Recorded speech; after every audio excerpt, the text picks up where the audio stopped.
The great Karnataka political ಡ್ರಾಮಾಗೆ ತೆರೆ ಬೀಳುವಂತಹ ಸಾಧ್ಯತೆ ಹಾಗೂ ಆ ಡೇಟ್ ಸಮೀಪಿಸ್ತಾ ಇದೆ.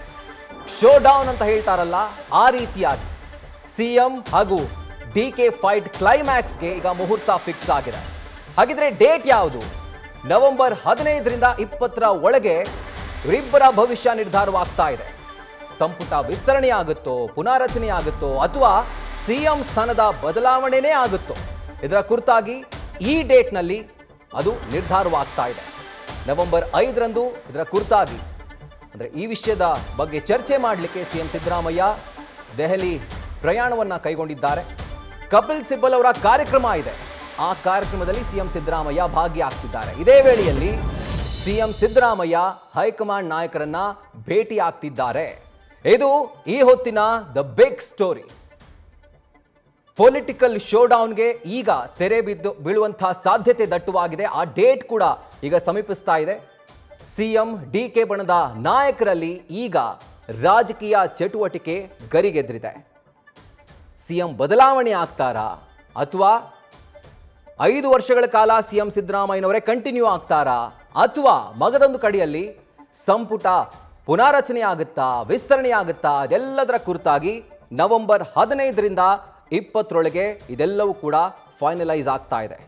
ಗಮನದಲ್ಲಿಟ್ಕೊಳ್ಬೇಕು, ನವೆಂಬರ್ 20ಕ್ಕೆ ಕಾಂಗ್ರೆಸ್ ಸರ್ಕಾರ ಅಧಿಕಾರಕ್ಕೆ ಬಂದು 2.5 ವರ್ಷ ಆಗ್ತಾ ಇದೆ.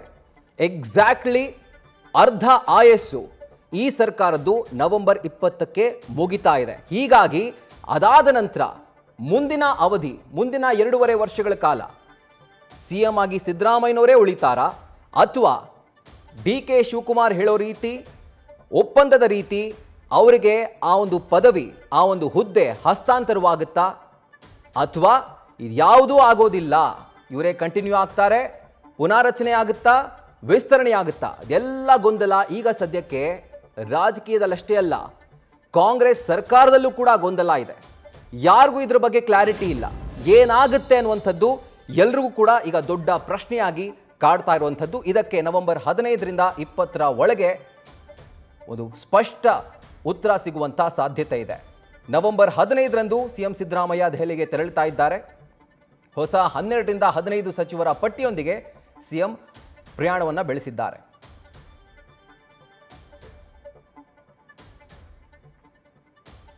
ಇನ್ನು ಸಿಎಂ ಸಿದ್ದರಾಮಯ್ಯನವರ ಪ್ಲಾನ್ ಏನು, ಇದು ಗೊತ್ತಾಗುತ್ತೆ ಸ್ವಲ್ಪ ದಿನದಲ್ಲಿ.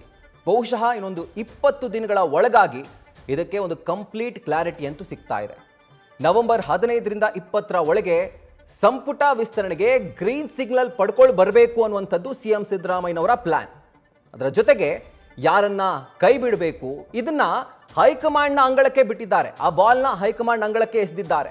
ಹೈಕಮಾಂಡ್ ವಿವೇಚನೆಗೆ ಕಂಪ್ಲೀಟ್ ಬಿಟ್ಬಿಟ್ಟಿದ್ದಾರೆ ಸಿಎಂ ಸಿದ್ದರಾಮಯ್ಯ. ಅದರ ಜೊತೆಗೆ ಈಗಾಗಲೇ ಈ ಸರ್ಕಾರ ಬಂದ ನಂತರ 2 ಸಚಿವರು ರಾಜೀನಾಮೆಯನ್ನು ಕೊಟ್ಟಿರೋದು. ಒಂದು ನಾಗೇಂದ್ರ ಅವರು, ಮತ್ತೊಂದು ರಾಜಣ್ಣ ಅವರು. ಇಬ್ಬರು ಕೂಡ ವಾಲ್ಮೀಕಿ ಸಮಾಜದ ಪ್ರಮುಖ ನಾಯಕರು. ಹೀಗಾಗಿ ಮತ್ತೊಮ್ಮೆ ಸಂಪುಟಕ್ಕೆ KN ರಾಜಣ್ಣ ಅವ್ರನ್ನ ಸೇರಿಸ್ಕೊಳ್ಳೋದಕ್ಕೆ ಸಿಎಂ ಸಿದ್ದರಾಮಯ್ಯ ಪ್ಲಾನ್ ಮಾಡ್ಕೊಂಡಿದ್ದಾರೆ. ಇದನ್ನು ಹೈಕಮಾಂಡ್ ಮುಂದೆ ಅವರು ಇಡ್ತಾರೆ. ಹೈಕಮಾಂಡ್ ಮನವೊಲಿಸಿ ನಂತರ ಅವರನ್ನ ಕ್ಯಾಬಿನೆಟ್ಗೆ ತೆಗೆದುಕೊಳ್ಳುವಂತಹ ಪ್ಲಾನ್ ಅನ್ನ ಸಿಎಂ ಸಿದ್ದರಾಮಯ್ಯ ಹೊಂದಿದ್ದಾರೆ. ಇನ್ನು ಸಿಎಂ ಸಿದ್ದರಾಮಯ್ಯನವರ ಜೊತೆಗೆ ಹಿರಿಯ ಸಚಿವರು ಕೂಡ ದೆಹಲಿಗೆ ದೌಡಾಯಿಸ್ತಾ ಇದ್ದಾರೆ. ಸೊ ಇದೆಲ್ಲ ಒಂದು ಕಡೆ ಆದರೆ, ಮತ್ತೊಂದು ಕಡೆಯಲ್ಲಿ ಇನ್ನೊಂದು ದಾಳವನ್ನ ಸಿಎಂ ಸಿದ್ದರಾಮಯ್ಯನವರು ಉರುಳಿಸುವಂತಹ ಸಾಧ್ಯತೆ ಇದೆ. ಅದೇನು ಅಂತಂದ್ರೆ KPCC ಅಧ್ಯಕ್ಷ ಸ್ಥಾನ ಬದಲಾವಣೆ. ಇದರ ಕುರಿತಾಗೂ ಕೂಡ ದೆಹಲಿಯಲ್ಲಿ ಚರ್ಚೆ ಆಗುವಂತಹ ಸಾಧ್ಯತೆ ಇದೆ. ಹಾಗಿದ್ರೆ ಇವರ ಪ್ಲಾನ್ ಏನು? ಅಧ್ಯಕ್ಷ ಸ್ಥಾನವನ್ನು ನೀವು ಬದಲಾಯಿಸಿದ್ರೆ ಆ ಸ್ಥಾನವನ್ನ ಸತೀಶ್ ಜಾರಕಿಹೊಳಿ ಅವರಿಗೆ ಕೊಡಬೇಕು, ಆ ಪಟ್ಟವನ್ನು ಇವರಿಗೆ ಕಟ್ಟಬೇಕು ಅನ್ನುವಂಥ ಒಂದು ಪ್ಲಾನ್ ಅನ್ನ ಹೈಕಮಾಂಡ್ ಮುಂದೆ ಇವರು ಇಡ್ತಾರೆ. ಇದು ಸ್ಟ್ರಾಟಜಿ. ಏನು ಸಿಎಂ ಸಿದ್ದರಾಮಯ್ಯನವರು ಇಷ್ಟೆಲ್ಲ ಆಕ್ಟಿವ್ ಆಗಿ ಪಾಲ್ಗೊಳ್ತಿರುವಂತಹ ಸಂದರ್ಭದಲ್ಲಿ DCM DK ಸೈಲೆಂಟ್ ಆಗಿರ್ತಾರಾ? ಸಾಧ್ಯನೇ ಇಲ್ಲ. ಅವರು ಕೂಡ ಆಕ್ಟಿವ್ ಆಗಿ ಏನೇನು ಪ್ಲಾನ್ಗಳನ್ನ ಮಾಡಬೇಕು ಎಲ್ಲವನ್ನು ಕೂಡ ಮಾಡ್ತಾ ಇದ್ದಾರೆ. ನವೆಂಬರ್ ಅಂತ್ಯದಲ್ಲಿ ರಾಜ್ಯದಲ್ಲಿ ಅಧಿಕಾರ ಹಸ್ತಾಂತರದ ಕುರಿತಾಗಿ ಅವರು ಚರ್ಚೆ ನಡೆಸುವಂತಹ ಸಾಧ್ಯತೆ ಇದೆ ಹೈಕಮಾಂಡ್ ಒಟ್ಟಿಗೆ. Kharge, DK Shivakumar, CM Siddaramaiah, KC Venugopal ಹಾಗೂ ರಣದೀಪ್ ಸಿಂಗ್ ಸುರ್ಜೇವಾಲಾ ಇವರೆಲ್ಲರೂ ಕೂಡ ಸಭೆ ನಡೆಸ್ತಾರೆ.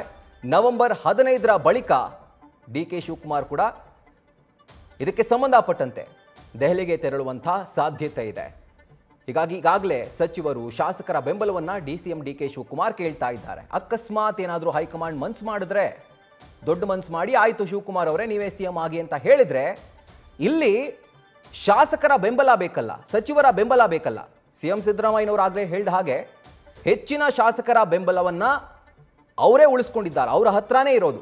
ಹೀಗಾಗಿ DK ಶಿವಕುಮಾರ್ ಅವರಿಗೆ ಎಲ್ಲೋ ಒಂದು ಕಡೆ ಅದು ತೊಂದರೆ ಆಗಬಹುದು. ಆ ವಿಚಾರದಲ್ಲಿ ಹೈಕಮಾಂಡ್ ಕೃಪಾ ಕಟಾಕ್ಷ ಇರುತ್ತೆ, ಆದರೆ ಶಾಸಕರು ಬೇಕಲ್ಲ ಅವರ ಬೆಂಬಲಕ್ಕೆ ನಿಂತ್ಕೊಳ್ಳಿಕ್ಕೆ. ಸೊ ಹೀಗಾಗಿ ಈಗಾಗಲೇ ಆ ಸರ್ಕಸ್ಸಿಗೂ ಕೂಡ DK ಶಿವಕುಮಾರ್ ಕೈ ಹಾಕಿದ್ದಾರೆ. ಅವರೇ ಖುದ್ದಾಗಿ ತೆರಳಿ ಶಾಸಕರ ಬಳಿ, ಸಚಿವರ ಬಳಿ ಬೆಂಬಲವನ್ನು ಕೇಳ್ತಾ ಇದ್ದಾರೆ. ಹಾಗಿದ್ರೆ ಇಷ್ಟೂ ದಿನಗಳ ಕಾಲ DK ಶಿವಕುಮಾರ್ ಅವರು ಸುತ್ತದೇ ಇರುವಂಥ ಕ್ಷೇತ್ರಗಳೇ ಇಲ್ಲ. ಆ ಎಲ್ಲ ಟೆಂಪಲ್ರನ್ನ ಒಂದು ಶ್ರಮ ಫಲದ ರೂಪದಲ್ಲಿ ನವೆಂಬರ್ನಲ್ಲಿ ಫಲಿಸುತ್ತಾ, ಫಲ ಕೊಡುತ್ತಾ ಕಾದ್ ನೋಡಬೇಕು. ಇನ್ನು ಕೇವಲ 1 ತಿಂಗಳಿಗಿಂತ ಕಡಿಮೆ ಅವಧಿ ಇದೆ ಸರ್ಕಾರಕ್ಕೆ 2.5 ವರ್ಷ ಆಗಲಿಕ್ಕೆ. ಸೊ ಈ ಒಂದು ಸಂದರ್ಭದಲ್ಲಿ ಈ ಎಲ್ಲ ರಾಜಕೀಯ ಚಟುವಟಿಕೆ ಈಗ ಗರಿಗೆದ್ರಿದೆ ಆ್ಯಂಡ್ ಸ್ಪಷ್ಟ ಉತ್ತರ ಸಿಗಲಿಕ್ಕೆ ಮುಹೂರ್ತ ಕೂಡ ಫಿಕ್ಸ್ ಆಗಿದೆ. ಡೀಟೇಲ್ಸನ್ನು ಕೊಡ್ತಾ ಹೋಗ್ತಾರೆ ಇದರ ಕುರಿತಾಗಿ ನಮ್ಮ ಪ್ರತಿನಿಧಿ ಮಂಜುನಾಥ್.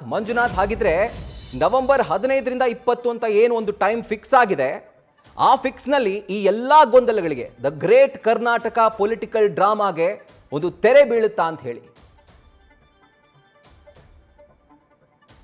ರಾಹುಲ್, ಏನು ರಾಜ್ಯ ರಾಜಕಾರಣದಲ್ಲಿ ನವೆಂಬರ್ ಕ್ರಾಂತಿ ಬಗ್ಗೆ ಸಾಕಷ್ಟು ಚರ್ಚೆ ಆಗ್ತಿತ್ತು.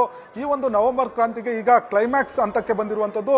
ಏನು ನವೆಂಬರ್ 15ರಿಂದ 20ನೇ ತಾರೀಕಿನ ಒಳಗಡೆ CM ಸಿದ್ದರಾಮಯ್ಯ ಏನು ದೆಹಲಿಗೆ ಭೇಟಿ ಕೊಡ್ತಾರೆ. ಈ ಸಂದರ್ಭದಲ್ಲಿ ಕಪಿಲ್ ಸಿಬಲ್ ಅವರ ಒಂದು ಕಾರ್ಯಕ್ರಮದಲ್ಲಿ ಭಾಗಿಯಾಗಿ ನಂತರ ಏನು ಕಾಂಗ್ರೆಸ್ ಹೈಕಮಾಂಡ್ ನಾಯಕರನ್ನ ಭೇಟಿ ಮಾಡಿ ಸಚಿವ ಸಂಪುಟ ಪುನರ್ರಚನೆ ಅಥವಾ ವಿಸ್ತರಣೆ ಮಾಡಬೇಕು ಅನ್ನೋದ್ರ ಬಗ್ಗೆ ಚರ್ಚೆ ಮಾಡಲಿಕ್ಕೆ ಒಂದಷ್ಟು ಪ್ಲಾನ್ಗಳನ್ನ CM ಸಿದ್ದರಾಮಯ್ಯ ಅವರು ಮಾಡ್ಕೊಂಡಿರುವಂತದ್ದು. ಯಾಕಂದ್ರೆ ಈ ಒಂದು ಕಾಂಗ್ರೆಸ್ ಸರ್ಕಾರ, ಸಿದ್ದರಾಮಯ್ಯ ಅವರ ನೇತೃತ್ವದ ಕಾಂಗ್ರೆಸ್ ಸರ್ಕಾರ ಅಧಿಕಾರಕ್ಕೆ ಬಂದು 2.5 ವರ್ಷ ಆಗ್ತಿದೆ. ಈ ಸಂದರ್ಭದಲ್ಲಿ ಏನು ಅಧಿಕಾರ ಹಸ್ತಾಂತರ ಆಗಬೇಕು ಅನ್ನೋದು DK ಶಿವಕುಮಾರ್ ಅವರ ಬಣದ ಒಂದು ಪಟ್ಟಾಗಿರುವಂತದ್ದು. ಇನ್ನೊಂದು ಕಡೆ ತಾವೇ 5 ವರ್ಷ CM ಆಗಿ ಮುಂದುವರಿತೇವೆ ಅನ್ನೋದು CM ಸಿದ್ದರಾಮಯ್ಯ ಅವರ ಬಣದ ಒಂದು ಸಚಿವರಾಗಿರುವುದು, ಶಾಸಕರ ಒಂದು ಅಭಿಪ್ರಾಯ ಆಗಿರುವಂತದ್ದು. ಇಂತಹ ಸಂದರ್ಭದಲ್ಲಿ 2.5 ವರ್ಷ ಪೂರ್ಣಗೊಂಡ ಬೆನ್ನಲ್ಲೇ ಒಂದಷ್ಟು ಸಚಿವರನ್ನ ಕೈ ಬಿಡಬೇಕು ಅನ್ನೋ ಒಂದು ಚರ್ಚೆ ಕೂಡ ಏನು ಕಾಂಗ್ರೆಸ್ನಲ್ಲಿ ಸಾಕಷ್ಟು ಚರ್ಚೆ ಆಗ್ತಿದೆ. ಹೊಸ ಮುಖಗಳಿಗೆ ಅವಕಾಶ ಕೊಡಬೇಕು ಅಂತ ಹೇಳಿ. ಜೊತೆಗೆ ಏನು ನಾಗೇಂದ್ರ ಆಗಿರ್ಬೋದು, ರಾಜಣ್ಣ ಇವರು ಸಚಿವ ಸ್ಥಾನಕ್ಕೆ ರಾಜೀನಾಮೆ ಕೊಟ್ಟಿದ್ದಾರೆ, ಅವರನ್ನು ಕೂಡ ಸಚಿವ ಸಂಪುಟಕ್ಕೆ ಸೇರಿಸಿಕೊಳ್ಬೇಕು ಅನ್ನೋ ಒಂದು ಚರ್ಚೆಗಳು ಕೂಡ ಕಾಂಗ್ರೆಸ್ನಲ್ಲಿ ಇರುವಂತದ್ದು. ಹೀಗಾಗಿ ಏನು ನವೆಂಬರ್ 15ರಿಂದ 20ನೇ ತಾರೀಕು ದೆಹಲಿಗೆ CM ಸಿದ್ದರಾಮಯ್ಯ ಅವರು ಭೇಟಿ ಮಾಡ್ತಾರೆ.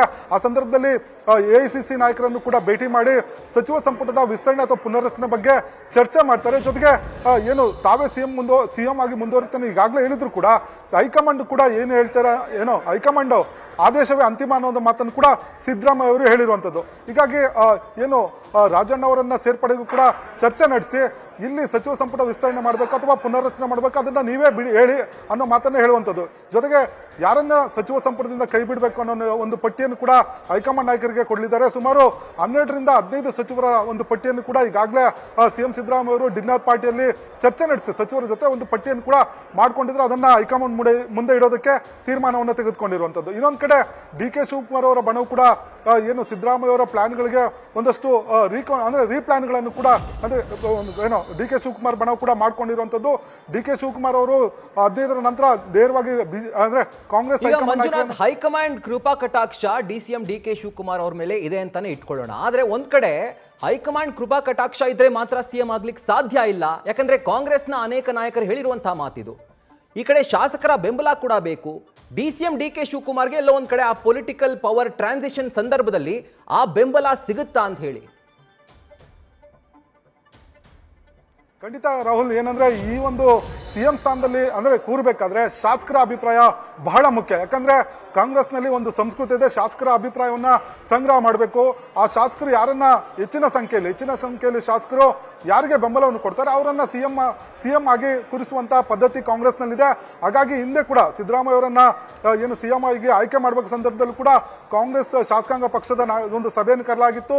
ಈ ಸಂದರ್ಭದಲ್ಲಿ AICC ಇನ್ಚಾರ್ಜ್ಗಳು ಮತ್ತೆ ಒಂದು ವೀಕ್ಷಕರು ಕೂಡ ಬಂದು ಅಭಿಪ್ರಾಯವನ್ನು ಸಂಗ್ರಹಿಸಿ ಅಲ್ಲಿ ಶಾಸಕರ ಅಭಿಪ್ರಾಯದ ಮೇರೆಗೆ ಸಿದ್ದರಾಮಯ್ಯ ಅವರನ್ನ ಮುಖ್ಯಮಂತ್ರಿಯಾಗಿ ಆಯ್ಕೆ ಮಾಡಿದ್ರು. ಅದೇ ರೀತಿ ಈಗ ಒಂದು ವೇಳೆ ಸಿಎಂ ಬದಲಾವಣೆ ಆದ ಸಂದರ್ಭದಲ್ಲಿ, ಅಂದ್ರೆ ಸಿಎಂ ಬದಲಾವಣೆ ಒಂದು ಚರ್ಚೆ ಬಂದ ಸಂದರ್ಭದಲ್ಲಿ ಸಿದ್ದರಾಮಯ್ಯರು ಈಗಾಗಲೇ ಒಂದು ಮಾತನ್ನು ಹೇಳಿರುವಂತದ್ದು, ಸ್ಪಷ್ಟವಾಗಿ ಹೇಳಿರುವಂತದ್ದು ಏನು, ಹೈಕಮಾಂಡ್ ಜೊತೆಗೆ ಶಾಸಕರ ಅಭಿಪ್ರಾಯ ಕೂಡ ಬಹಳ ಮುಖ್ಯ ಅನ್ನೋ ಮಾತನ್ನ ಹೇಳಿರುವಂತದ್ದು. ಆದ್ರೆ ಡಿ ಕೆ ಶಿವಕುಮಾರ್ ಅವರು ಈ ಒಂದು ಶಾಸಕರ ಸಂಖ್ಯೆ ಕಡಿಮೆ ಇದೆ, ಹಾಗಾಗಿ ಅವರು ಕೂಡ ಇತ್ತೀಚೆಗೆ ಏನು ಸಚಿವರು ಮತ್ತೆ ಶಾಸಕರಿಗೆ ಕರೆ ಮಾಡಿ, ಸ್ವತಃ ಅವರೇ ಫೋನ್ ಮುಖಾಂತರ ಕರೆ ಮಾಡಿ ಅವರ ಬೆಂಬಲವನ್ನು ಕೂಡ ಕೇಳ್ತಾ ಇರುವಂತದ್ದು. ಯಾಕಂದ್ರೆ ನವೆಂಬರ್ನಲ್ಲಿ ಸರ್ಕಾರ 2.5 ವರ್ಷ ಪೂರ್ಣಗೊಳ್ಳುತ್ತೆ, ಆ ನಂತರ ನನಗೆ 2.5 ವರ್ಷ ಅಧಿಕಾರ ಬೇಕು, ಈ ಸಂದರ್ಭದಲ್ಲಿ ತಮ್ಮ ಬೆಂಬಲ ಬೇಕು ಅನ್ನೋ ಮಾತನ್ನ ಮತ್ತು ಸಚಿವರಿಗೆ ಮತ್ತು ಶಾಸಕರಿಗೆ ಮನವರಿಕೆ ಮಾಡಿಕೊಟ್ಟು ತನಗೆ ಸಪೋರ್ಟ್ ಮಾಡಬೇಕು ಅನ್ನೋ ಮಾತನ್ನ ಹೇಳ್ತಿರುವಂತದ್ದು.